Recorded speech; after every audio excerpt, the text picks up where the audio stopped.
welcome to Newswatch on Monday, the 11th day of January 2021. We apologize for the inconvenience and lateness. We thank you, however, for choosing Hope TV, where you look and live.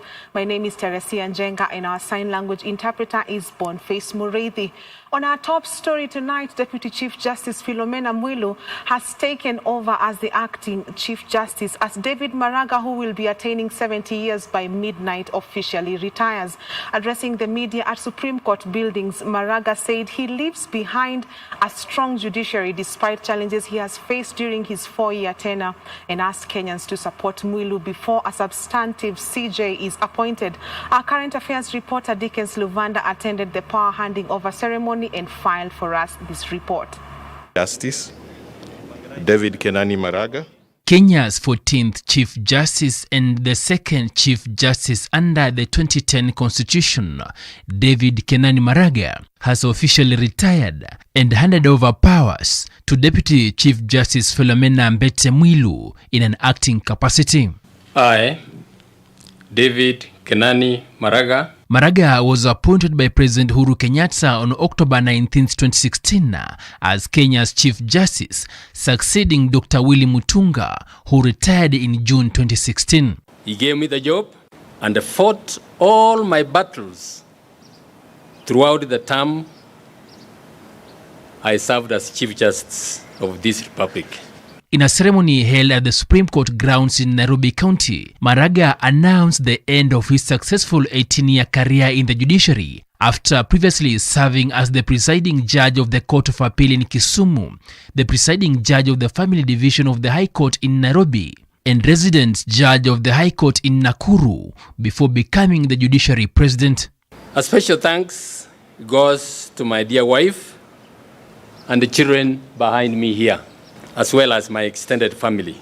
During the ceremony, Maraga called on Kenyans to continue giving unwavering support to judges and magistrates to ensure justice, for a strong, independent and fair judiciary, for sustained economic prosperity and political stability, having worked under turbulence, especially after annulling the presidential election in 2017 that put him on the wrong side with the Jubilee regime.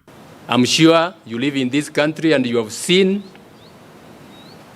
the drums of political war being beaten already. My colleagues, if you waver and do the wrong thing and this country descends into chaos, God will never forgive you. In the year 2020, Maraga's adversary to President Uhuru Kenyatta calling for Parliament's dissolution for its failure to implement the 2/3 gender rule fell on deaf ears, not forgetting the advice in getting the president to swear in for 21 judges who were appointed by the Judicial Service Commission since July 2019. Parliament, as we speak right now, is unlawfully constituted, is unconstitutional. And I can dare submit from here that it is our expectation, a legitimate expectation, based upon sound principles of law, morals, good governance, that the judges will determine this matter speedily in order that we have the way forward. On her part, the acting CJ Mwilu attributed many of the judiciary transformative changes to the outgoing CJ. When any reflection on the development of our constitutional democracy is undertaken, your name, my Lord Chief Justice, shall be written large, inexorably and honorably within it. Maraga finally handed over symbols of power to Mwilu. signify the These including the 2010 Constitution, the judiciary flag and a judiciary report, before he was derobed and his official vehicle number plate CJ1 removed and placed on Mwilu's vehicle. We are expectant that we'll have another Chief Justice that will take us to a level much higher than where retiring Chief Justice David Kenani Maraga has brought us so far. He left the instruments of power to Mwilu in acting capacity, despite activist Okiya Omtata filing a case in court, arguing that the law does not provide for a position of an acting CJ. The case will be heard on January 12, 2020. According to the LSK President Nelson Havi, Jambo hilo liko mahakamani.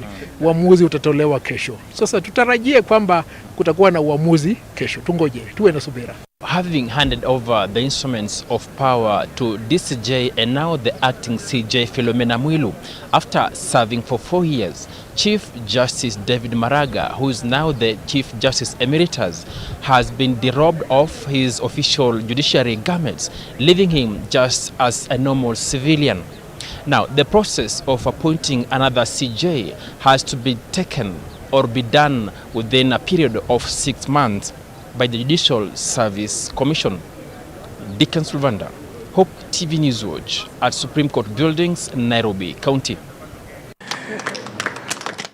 And former Prime Minister Raila Odinga today met with youths at his residence in Karen to discuss the Building Bridges initiative. Addressing the press, former Prime Minister Raila Odinga backed sentiments by President Uhuru Kenyatta during the weekend that Kenya deserved to have a leader from a different ethnic group other than the Kikuyu and Kalenjin. Raila called on a much more representative government, adding that no one chose to be born in the tribe they were born in. The youth leaders present during the function expressed unanimous support for the Building Bridges initiative campaign, saying that the BBI document is if passed, will encourage the unification of all Kenyans and further champion for more youth empowerment. The popularization campaign of the Building Bridges initiative campaign continues after the ODM party leader Raila Odinga hosted a group of youths at his residence, the Team on Kenya, to discuss the Building Bridges initiative. The youth, who were drawn from various parts of the country with different social backgrounds, all unanimously supported calls for a referendum before the general elections in 2022. Watu wengine sasa wameanza kusema ati wanataka watu waendelee kuhaso. Sasa unahaso paka lini? Serikali inafaa kuleta ile kazi ilisema kazi milioni 1. Kazi milioni 1. Hii kazi vijana wapewe. Patia kazi ambassador, patia mwingine waziri, head of parastatos, lakini si kupea mtu wheelbarrow. Wheelbarrow ni mimi ninafaa kupea mtu ama kijana mwingine apea mtu mwingine wheelbarrow. Lakini hiyo ni kitu unaweza jitafutia. Sisi tunataka opportunities. We have decided that from today moving forward, we are going to bring youths across the 47 counties of this nation. And we are going to carry out civic education about BBI, from the smallest village to the biggest village.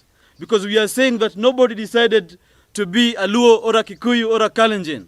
And therefore, as young people, we've resolved that we shall not use our second names, and we will not be used by our political leaders to divide us. Odinga, who has been at the forefront in support for the Building Bridges initiative, attacked the hustler notion, adding that Kenyans should be more attracted to a prosperous Kenya that has moved past poverty, ignorance and disease, and which is capable of efficiently providing for its citizens. Meanwhile, Raila backed the sentiments of President Uhuru Kenyatta during the weekend. President Kenyatta, during Mama Hana Mudavadi's funeral, said maybe it was time for another community to lead Kenya, hinting that neither a Kikuyu nor a Kalenjin should win the presidential elections. Raila supported the rotational presidency mentioned by President Kenyatta, further saying that although a sensitive matter, rotational presidency will serve Kenyans better as all tribes will feel represented at one point or the other. But as you know, Kenya is a multi-ethnic society. And because of this, we must be actually sensitive to the ethnic differences that we have in our country. Taxes are collected in all regions of this country without discrimination. Therefore, don't discriminate when it comes to making appointments to position this country. Look at each and every person as a Kenyan. President Uhuru's speech during the weekend was a clear indication that he may not back Deputy President William Ruto run for presidency, something that seemingly triggered the DP Ruto's camp. We have 44 tribes, let us bring Makonde in this republic. When President says 2 have been in leadership, is President setting 42 against 2, which is the narrative that can destroy and disunite the country. And we want to warn President, we want to ask President Uhuru Kenyatta that he should not leave this country more divided than it is now. Making such reckless utterances yesterday in Western defeats the purpose of the handshake that was to bring the unity togetherness of the country. And therefore, NCIC and the president owe us Kenyans an apology. Because akisema kuna makabila mingi wamekaa uongozi sana, makabila wengine, hiyo ni kuchochea watu kulingana na kabila. Ruto in Kayole on Sunday said that the next leader should be elected based on their ideologies rather than their ethnicity. Grace Wangoi, Hope TV Newswatch. Tunakubaliana. And a Kiambu court has ruled that Lawrence Warunga, the chief suspect in the brutal murder of 5 family members in Kiambaa, be incarcerated for 14 days as the Directorate of Criminal Investigations, DCI, continue with investigations. The Mount Kenya University student will be remanded at Muthaiga Police Station, while Sarah will be held at Gigiri Police Station. This comes 2 days after the suspect was arrested alongside his alleged girlfriend, Sarah Muthoni, by detectives from the DCI at his hideout in Lower Kabete, Kiambu County. Mark Kimondo has this report. Lawrence Simon Warunge, the prime suspect in the gruesome murder of his family members in Kiambu County, will spend 14 days behind bars as investigations into the contemptible act continue. Lawrence Warunge was presented in Kiambu Court on Monday morning, where investigators were given 2 weeks to probe the misery surrounding the peculiar unfolding. Inspector Peter Kamau, I am attached to the homicide unit at the Directorate of Criminal Investigation headquarters. Your Honor, I'm investigating a case of murder contrary to Section 203, said in Section 204. You have not completed the recovery of exhibits, Your Honor. You have not collected their DNA samples, Your Honor. We have also not conducted their mental assessment, Your Honor. And we are still retracing some witnesses, Your Honor. He was arraigned alongside his alleged girlfriend, Sarah Muthoni, where the court ruled out that Sarah will also be confined for 14 days as the DCI ensures no stone will be left unturned. To Capitol, the suspects say they have understood the application and they have no objection to that.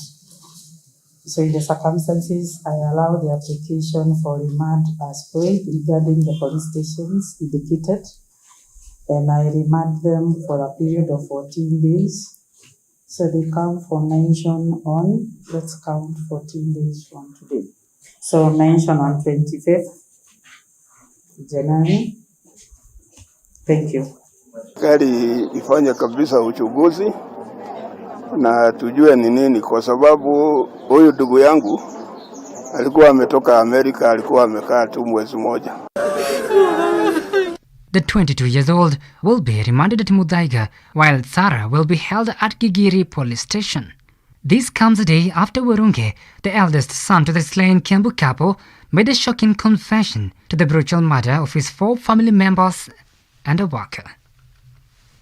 The suspects will undergo a mental assessment, with the prosecution expected to rely on DNA tests and post-mortem results to build on their case against the two. Warunge's inhuman act was derived from the famous killing Eve dark comedy drama, a series where a character known as Eve is tasked with hunting down a heartless, psychopathic assassin. His mission, Warunge confirmed, was to murder his entire family, but luckily 2 of his siblings had returned to school. Tumeikuta hapo karibu kwa mlango ya kuingia, na huko mbele kwake kuna geti na haikuwa imevunjwa. Lakini tukiangalia kwa madirisha tumeona mwili ya bibi yake na mtoto mmoja. Mwili ya mfanyikazi alikuwa nyumba iko nje na yeye pia alikutwa ameuawa. The Mount Kenya University student was arrested alongside a woman thought to be his girlfriend on Saturday by sleuths from the DCI at his hideout in Lower Kabete, Kiambu County. He led detectives to the spot, a pit latrine where he disposed of suspected murder weapons alongside other key exhibits in Mai Mahill. The recovered items will be subjected to further forensic analysis at the agency's forensic laboratory to provide a watertight case for the prosecution of the individuals. Tafadhalini sisi wote tutoke, tuache wataalamu wafanye kazi yao sasa, hata family members kila mtu. Kenyans have since condemned the unprecedented act, with most terming the act as demonic. Mark Kimondo for Hope TV, Nairobi. Moving on, Nandi Senator Stephen Cherargei has called on the National Cohesion and Integration Commission, NCIC, and the Directorate of Criminal Investigations, DCI, to initiate investigations against President Uhuru Kenyatta following his sentiments during the burial of Mama Hana Mudavadi in Vihiga County over the weekend. Cherargei, who is an ally of Deputy President William Ruto, said the sentiments by President Kenyatta, saying that maybe it was time to back a presidential candidate outside the Kikuyu and Kalenjin communities, are equal to ethnic profiling and could plunge the country into political violence. But with respect, I want to request the NCIC, because many court cases that have landed some of us to courts is the utterances that the President Uhuru Kenyatta made yesterday. I want to call upon the NCIC to have a discussion in State House or anywhere else with President Uhuru Kenyatta to understand what he meant by saying that two tribes have led this country more than the others. Is the president setting this country against each other as a symbol of national unity? And Ungunja Member of Parliament Opiyo Wandayi says the government should come up with an official policy guideline on the payment of school fees in learning institutions in the wake of COVID-19. Wandayi said issuing directives to heads of learning institutions through the Ministry of Education to not send students home due to fee arrears. Addressing the press in Siaya Town, Wandayi says the current arrangement, where everything has been left at the whims of the principals, was a recipe for chaos in learning institutions. It is encouraging that the government, through the Cabinet Secretary for Education, is advising school administrators not to send children back home for school fees and to allow children to learn in school, even if they are unable to pay school fees. That is well and good, and we support it fully. But I don't think the government can just stop at that, knowing fully well that these schools need money to run. Schools, and more so boarding schools, need money to feed these students, yes, to carry out all possible activities in the schools. Senate Majority Chief Whip Irungu Kang'ata has maintained that BBI is unpopular in Mount Kenya region. Kang'ata, addressing journalists at Parliament buildings earlier today, said BBI is facing systemic political problems in Mount Kenya that need to be addressed to save the government from embarrassment. Kang'ata has also sided with Deputy President William Ruto's call for a multiple choice referendum to save BBI from being rejected. I agree that we need to finalize the issue of BBI now. However, there is the idea of multiple choice referendum. For me, notwithstanding the proponents of that idea, there is some merit in that idea. Why? It guarantees at the very basic minimum that BBI will pass. Because it's the whole idea of giving an array of options to Kenyans. So you give them certain options.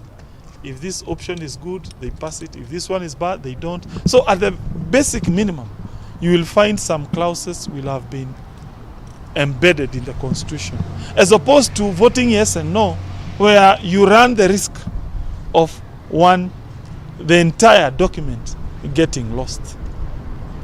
Let me say that from where I sit, we must support the government. We must ensure the good work that His Excellency Uhuru Kenyatta is doing is finalized. I will continue being supportive of the government as the chief whip. But on the other hand, I strongly believe it is important that we report the truth. I saw the governors of Mount Kenya region trying to downplay this issue. I saw other members of parliament, like my friend from Nyeri, Mheshimiwa Mbogo.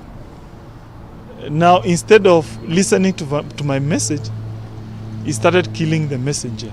He is now becoming personal, as opposed to looking at the issues which I have raised. Let us now take our first break here on Newswatch Tonight. We have much more news coming up, so don't go too far.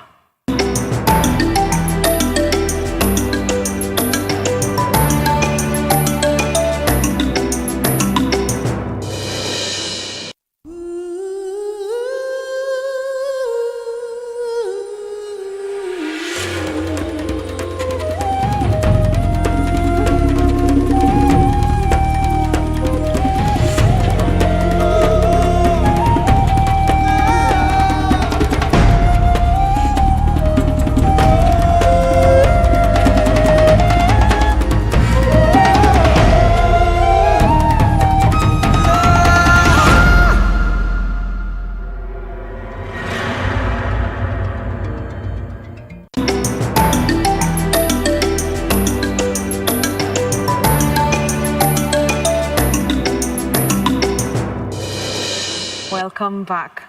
Interior Cabinet Secretary Dr. Fred Matiang'i has reshuffled security teams in Kericho County in the war against illicit brew. While on a security tour in Kericho, the CS said some locals, including religious leaders, had raised concerns regarding the involvement of some administrators and police in the running and protection of illegitimate businesses. Matiang'i said the move comes following the rise in the production, sale and consumption of illicit brew in the area.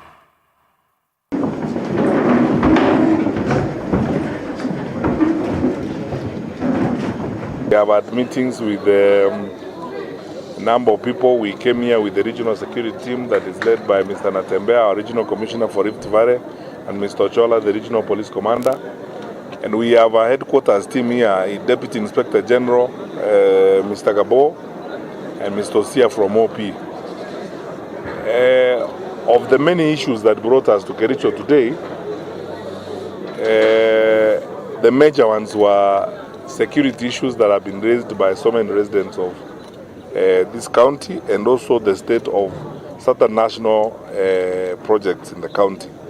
We have had very useful discussions, first amongst ourselves and the leaders of the county, and secondly with the governor, the county government, and now finally with the grassroots administration leaders and the police officers.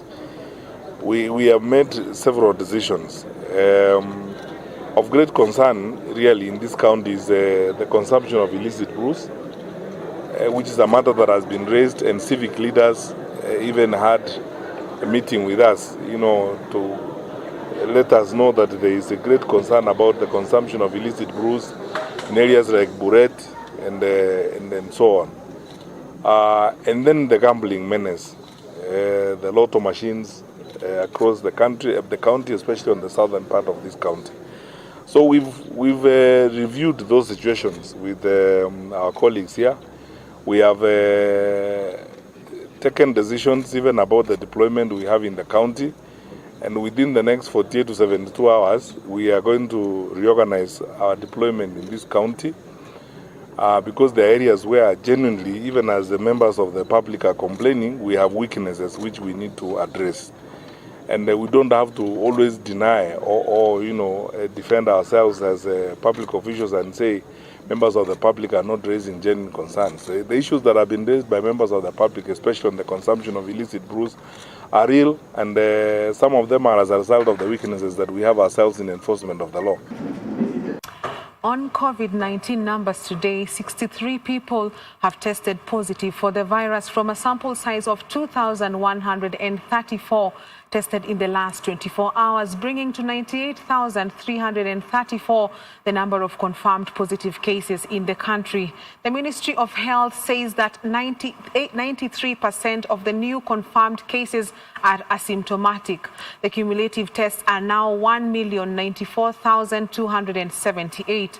On a positive note, 226 patients have recovered from the disease, 221 being from the home-based care program, while 5 have been discharged from various hospitals. The total recoveries now stand at 81,101. Sadly, 3 patients have lost their lives, pushing the cumulative fatalities to 1,713. The distribution of the cases by counties is as follows.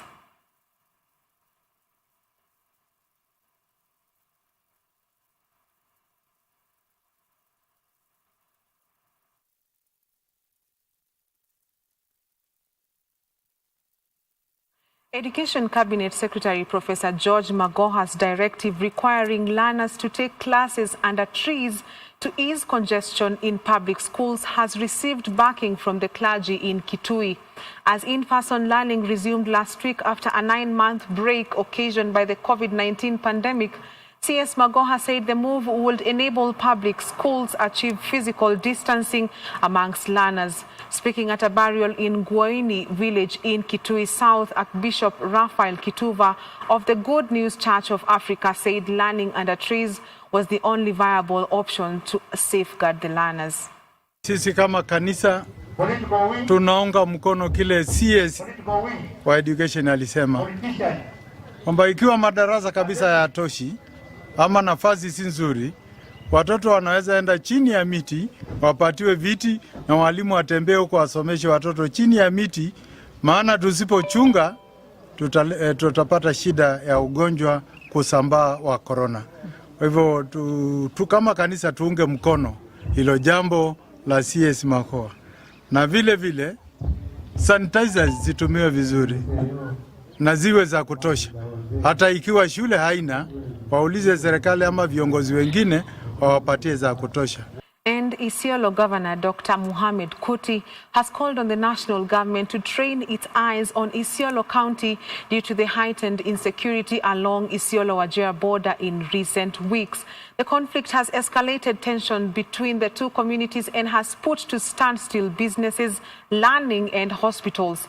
Kuti called on the Office of Interior Cabinet Secretary Fred Matiang'i to put an end to the tension as soon as possible that has disrupted the lives of those living in Isiolo and also led to the death of several others.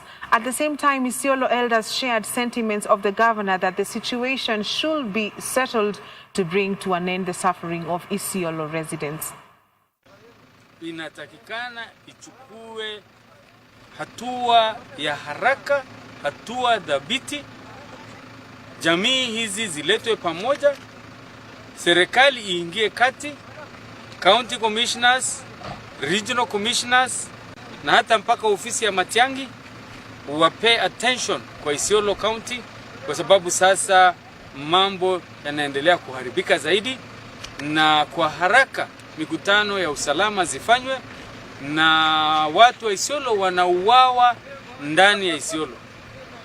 Maafa hii yote yanatendeka, haijatendeka huko Garissa wala haijatendeka huko Wajir, yote inatendeka ndani ya county ya Isiolo. Kwa hivyo tunataka hii mambo ya boda kwanza isahihishwe haraka, kwa sababu boda ya katikati ya Isiolo na Wajir na ile katikati ya Isiolo na Garissa ni provincial border. Provincial border haijawahi badilika tangu independence. Kwa hivyo hakuna mabadiliko ya boda, na kwa hivyo tungepanda hii mambo yatatuliwe kwa haraka ili watu waishi kwa usalama. Saa hii iko hofu kubwa sana, jamii wametoroka, kuna mahali iko nyasi sasa wametoroka, kulikuwa na mahali iko maji wametoroka. Kwa hivyo hali ya binadamu na hali ya mifugo iko hali mbaya sana, na ningependa attention ya serikali kuu ya mambo ya security irudi kwa hii jamii ya Isiolo, na hata pande hii ya Samburu East bado tunapata shida mingi, mali zinachukuliwa. Na kwa hivyo boda ya Samburu na Isiolo, Garissa na Isiolo, Wajir na Isiolo, hii pahali pote kuna kilio inaendelea, na yote ni kilio ya watu wa Isiolo. Kisa hii ambayo vile imetokea hapa, watu wa Wajir ambayo wameattack sisi mara mbili, Siku ya kwanza waliwa vijana wawili ambao wana travel na bike, wakaambush wakaua wote wawili. Na ya jana usiku, ya juzi usiku, waliwa watu 4 ambao wanalala kwa boma yao. Kwa mbuzi tu wanalala kwa boma, usiku wakilala tu wana shoot kwa kichwa wote. Na wakafunja mama moja ambaye mama mwingine ambaye hakuwa kwa hiyo boma alifunja mguu. Waliwa watu 6 pamoja sasa. Wanasema mpaka ya Isiolo County na Wajir County ni karibu na Arbjan. Arbjan kwa draft 3. Moja inaandikwa Marsabit, moja inaandikwa Isiolo County na moja inaandikwa Wajir County. Now, a section of leaders from Nyandarua County have continued to pile pressure for the formation of Nyahururu Metropolitan Service to help manage the disputed border town. Since the onset of devolution, the counties of Nyandarua and Laikipia have been embroiled in a bitter dispute for the control and ownership of Nyahururu town, which generates millions of shillings in revenue. Leaders from the 2 counties have been claiming that the town is located on their side. The leaders, led by Nyandarua Governor Francis Kimemia and Oljoro Orok MP Michael Mushira, said that there is need to form a Metropolitan Service Commission so that the 2 counties can jointly manage the town. Nyahururu sasa iko Laikipia na tumekuwa tukiongea na governor wetu, Governor Kimemia, na governor wa Laikipia, Governor Derito, wakae chini pamoja waunde kitu inaitwa Nyahururu Metropolitan Service, kwa sababu tunahitaji Laikipia na Laikipia inatuhitaji. Wale watu wanafanya kazi Laikipia na wale watu wameinvest Laikipia ni watu wa Nyandarua. Kwa hivyo the 2 governors wakae chini waform kitu inaitwa Nyahururu Metropolitan Service, ndio tuweze kupata resources na tuweze kujenga hii area pamoja, tupate siwa na maneno kama hayo. Ni kweli kuna mambo ya kutengeneza town iwe the Metropolitan Authority ambayo hiyo agenda imekuwa ikiendelea mbele, tuweze kuwatawala hii town tukiwa na Laikipia County. Mimi mbeleni nilikuwa nataka town irudishwe Nyandarua County. Masababu kama ingekuwa bibi vile Mushira amesema, kama ingekuwa, kwa sababu ni bibi yetu, watu wetu wote wako hapa. Sasa tutawanya namna gani wanamuoili bibi mmoja? Itakuwa namna gani?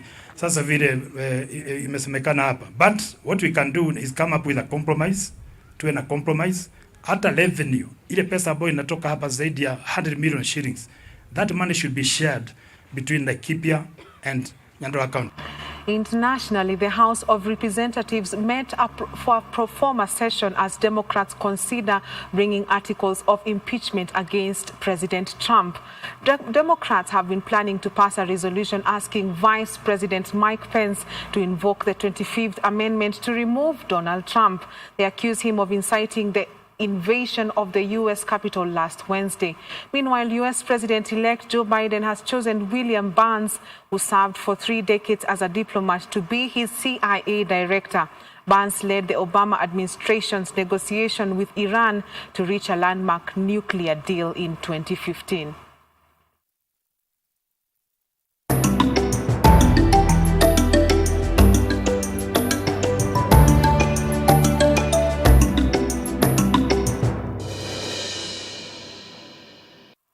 And in sports news, newly appointed Gor Mahia FC head coach Carlos Manuel says his target is to help the club qualify for the group stages of the CAF Confederation Cup matches.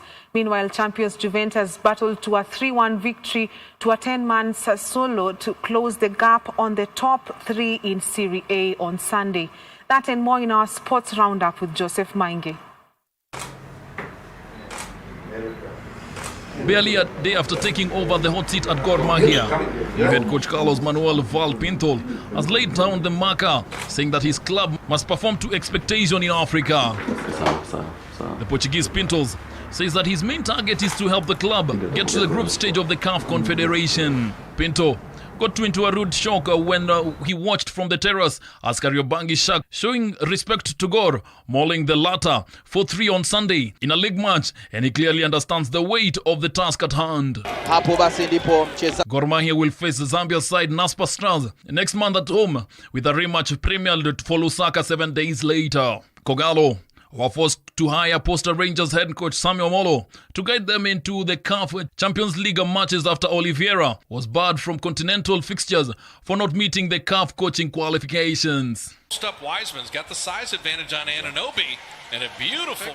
To some NBA, and the Los Angeles Lakers continued their unbeaten run on the road with a comfortable victory over Houston Rockets. Anthony Davis scored 27 points on his return from injury to help the Lakers to a 120-102 victory.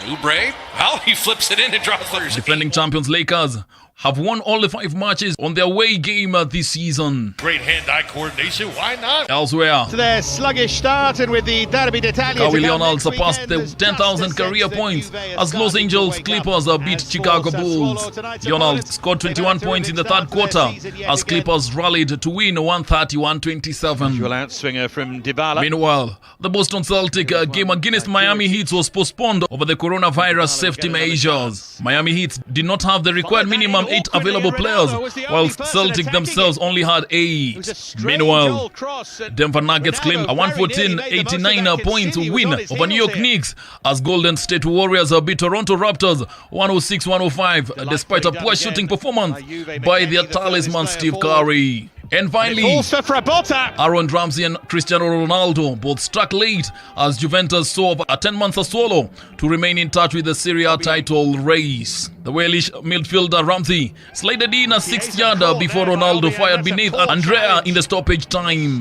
Sassuolo played the second half with 10 men after Pedro Olbiang was sent off for a bad challenge on Federico Chiesa. This was the 3rd consecutive victory for Juventus, who climbed 4th, 7 points behind league leaders AC Milan, who they beat 3-1 last Wednesday, but with a game in hand. That's your sports. I'm Joseph Maingi. Red card for Obiang. Sassuolo down to 10. Thank you for your valuable company this far. This is where we wrap up Newswatch tonight. I am Tess Njenga, and our sign language interpreter is Boniface Muredi. Have a good night, and God bless you.